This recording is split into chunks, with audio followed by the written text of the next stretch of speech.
At 3:11 in the morning, the generator coughs. Once. Then the entire ship goes black. The ventilation stops. The radar screen dies.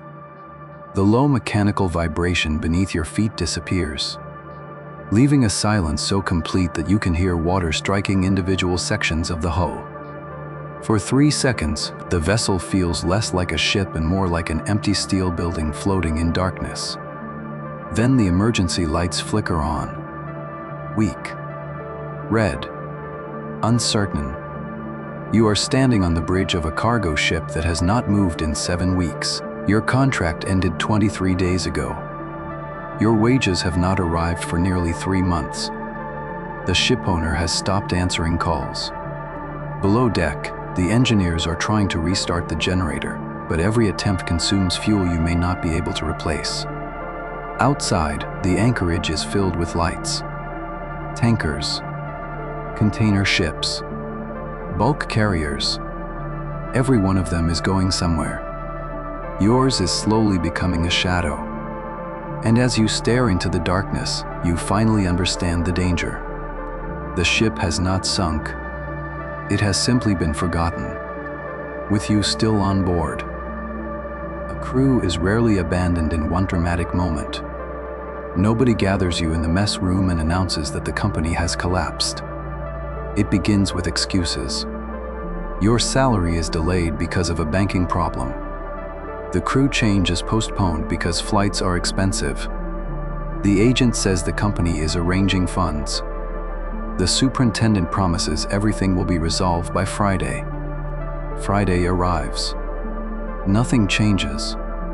At first, you still perform your duties as if the voyage is continuing. You clean.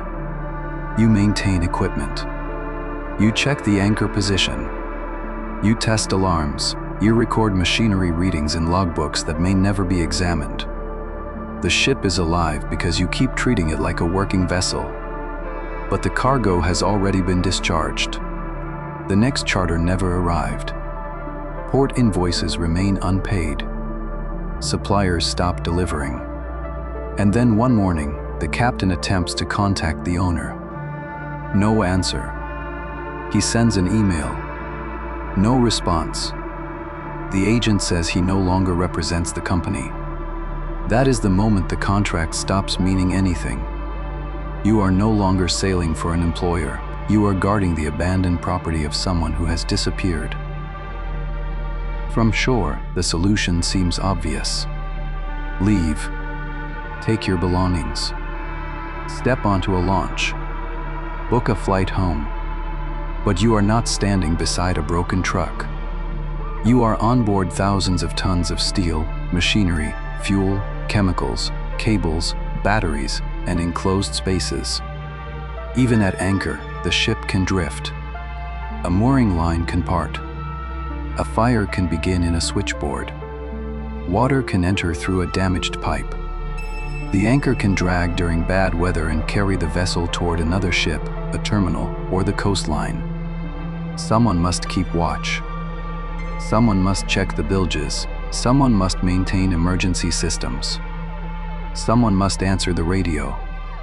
And depending on where the ship is located, immigration rules, port restrictions, expired documents, unpaid fees, and the lack of travel arrangements can make leaving far more complicated than opening a gangway. So you remain on board.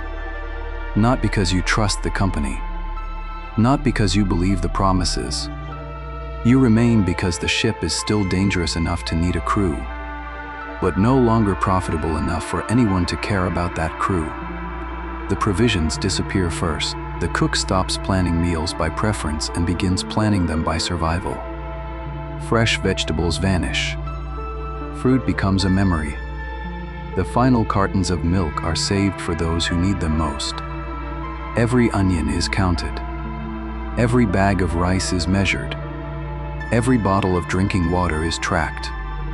Nobody says they are frightened yet. Instead, people make jokes about the food. They say they will never eat lentils again after returning home.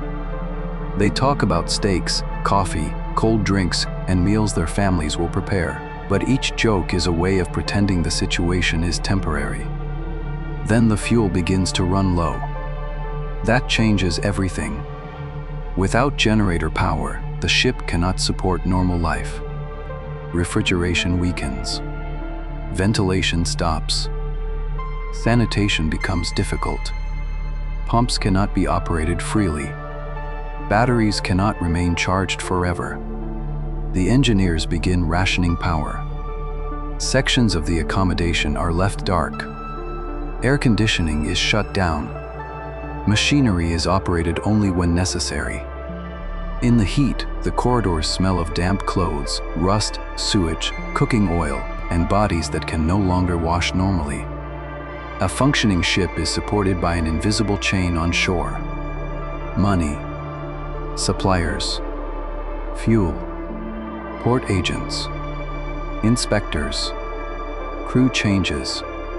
Remove that chain and the vessel begins consuming what remains on board. First the stores, then the machinery, then the people. During the first weeks, everyone is united. You share phone signals near the bridge wing. You lend each other charging cables. You collect screenshots of unanswered messages. Someone contacts a seafarers organization. Someone speaks to the port authority. Someone promises that a union representative is trying to help. Every new rumor becomes hope. A payment is coming. A lawyer has become involved. The ship may be sold. Flights are being arranged.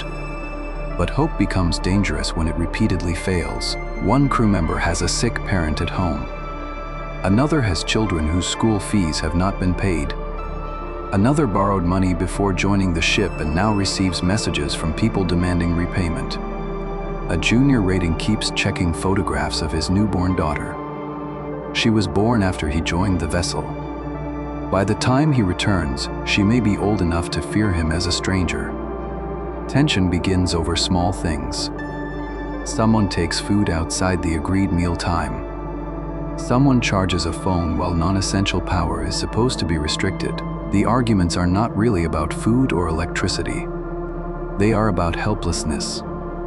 The person responsible is not on board, so anger searches for the nearest available target. An abandoned crew does not collapse in one dramatic explosion. It fractures quietly. Weeks pass. Marine growth thickens along the hull. Rust spreads across neglected deck fittings. Salt dries in white lines on windows that are no longer cleaned regularly. The paint begins to fade.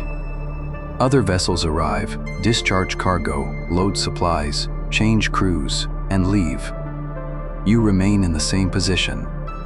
The shoreline is visible in good weather. You can see buildings, traffic, and lights turning on at sunset. People are eating dinner over there. Children are returning from school. Families are sleeping in rooms that do not move. You are close enough to see ordinary life, but too far away to enter it. At night, passing boats sometimes shine lights toward the vessel. From a distance, the ship appears empty. No deck work. No cargo operation. No visible movement. A dead vessel. A ghost ship. But ghosts do not test emergency fire pumps. Ghosts do not check anchor bearings. Ghosts do not measure fuel levels or inspect mooring lines. Ghosts do not wake every few hours because a sound from the hull feels different. You do. The vessel looks dead only because your unpaid labor is keeping its final systems alive. The warning arrives in the afternoon. Strong winds are expected after midnight. On an operating ship, this would be taken seriously but managed routinely. The machinery would be prepared. Additional personnel would be placed on standby. Tugs could be arranged if necessary. The engine could be made ready in case the anchor began dragging. But your vessel is no longer operating normally. Every response now carries a question. Is there enough fuel to start the machinery? Will the cooling system hold? Are the batteries strong enough? Can the main engine be made ready after weeks of inactivity? Will anyone on shore respond if assistance is needed? By sunset, the sky has turned the color of dirty steel. The wind begins as a steady pressure against the accommodation block. Then it strengthens. Rain strikes the bridge windows so hard that the anchorage lights disappear. The bow swings farther than before. The anchor chain rises from the water, shuddering under the strain. You stand on the bridge watching the ship's position. A few meters of movement may mean nothing. Continued movement means the anchor is no longer holding. Below, the engineers struggle to prepare machinery with limited resources. The captain calls the port. The port asks whether the vessel has operational propulsion. The answer should be simple. It is not. The ship begins to move backward. Slowly at first. Then enough for everyone to notice. Alarms sound through the bridge. The distance from the nearest vessel begins to decrease. The abandoned ship that nobody wanted to finance is now a moving hazard, and suddenly everyone on the radio sounds interested. Instructions arrive. Questions arrive. Warnings arrive. But help does not arrive immediately. You move through the darkness with a torch. Rain hits your face like gravel. The deck rolls beneath your boots. The anchor party prepares to respond while the bridge monitors the ship's movement. Below, the engineers force life back into machinery that has been kept alive on rationed fuel and improvised maintenance. For weeks, the company ignored your messages. Tonight, every failure will still be examined. Every decision may still be questioned. Every entry in the logbook may still matter. Abandonment does not remove responsibility. It removes support. The engine finally responds. Not smoothly, not confidently, but enough. The ship's movement slows. The distance to the other vessels stops decreasing. For several hours, nobody rests. You remain at your station until the wind weakens and the anchor finally holds again. The danger passes, but nothing has been solved. The ship is still abandoned. The crew is still unpaid. And you have just protected an asset belonging to people who refuse to answer you. Near dawn, the rain stops. The bridge windows are covered in salt. Coffee is made from the last container of clean water approved for the watch. Nobody speaks much. Your phone vibrates. A message has arrived from the company. For 1 second, the room changes. Heads turn. Someone asks whether money has been transferred. Someone asks if flights have been booked. The captain opens the message. There is no apology. No explanation.